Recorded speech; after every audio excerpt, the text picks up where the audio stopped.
Nous avons eu une première session de notre café philo du week-end, de ce week-end. Nous sommes le vendredi, nous avons une réunion, nous sommes samedi, nous avons une réunion vendredi.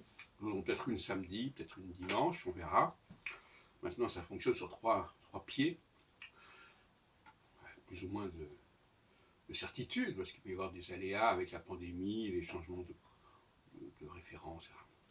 Alors, je rebondis sur un thème qui a été abordé hier soir, qui est celui de l'écologie et du progrès, avec nos amis Sauveur et René Louis, accompagné de Majoud d'ailleurs. Et on s'aperçoit toujours qu'il y a des éléments qui n'ont pas été, qu'on n'a pas eu le temps de développer lors de ces discussions à bâton rompu, et parfois parasités ou pollués par des digressions sans grande importance. Et c'est la question de l'élite. Il ne s'agit pas de dire que l'humanité va devoir renoncer au progrès technique. Il s'agit simplement de déterminer ou de protéger, si on préfère, ou de préserver une certaine élite, qui, elle, ne sera pas au contact direct avec la machine. Voilà un peu la thèse que je défends. Donc c'est une thèse de la complémentarité. De la même façon que le Shabbat ne peut pas être une pratique imposée à l'ensemble de l'humanité. C'est ce que j'appelle la thèse de la complémentarité. Et aujourd'hui, la notion de complémentarité est très mal vécue, est très mal présentée, très mal définie. Et effectivement, elle est porteuse d'une révolution politique, intellectuelle, sociale majeure. À savoir l'idée selon laquelle une certaine population minoritaire pourrait être préservée des pesanteurs qui affectent l'essentiel de la population.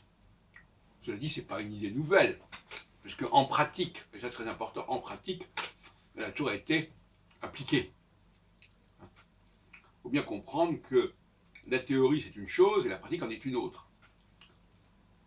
On peut très bien faire des choses sans savoir pourquoi on les fait, ni sans que cela ait été théorisé.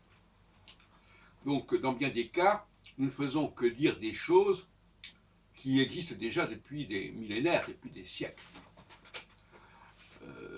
Versailles, par exemple, n'a pas vécu au même rythme que les paysans français, pour prendre un exemple caricatural. Donc, il faut réintroduire dans les représentations sociales cette dualité, cette dichotomie entre plusieurs sociétés, plusieurs populations qui doivent fonctionner selon des modes de vie différents. Et je pense qu'on pourra se mettre d'accord là-dessus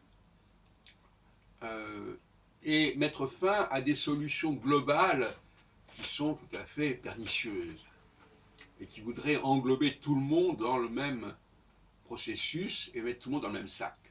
Alors je sais qu'effectivement, pour certaines personnes, c'est vraiment leur raison d'être d'affirmer que personne ne doit échapper au sort commun. Il n'y a pas de raison que celui-ci n'ait pas les mêmes contraintes que celui-là. Bon, il faut comprendre que ça, ce n'est pas simplement un luxe, mais que c'est une nécessité. Cette notion de préservation, de protection d'une élite est une nécessité absolue et qui est vitale pour l'avenir de l'humanité.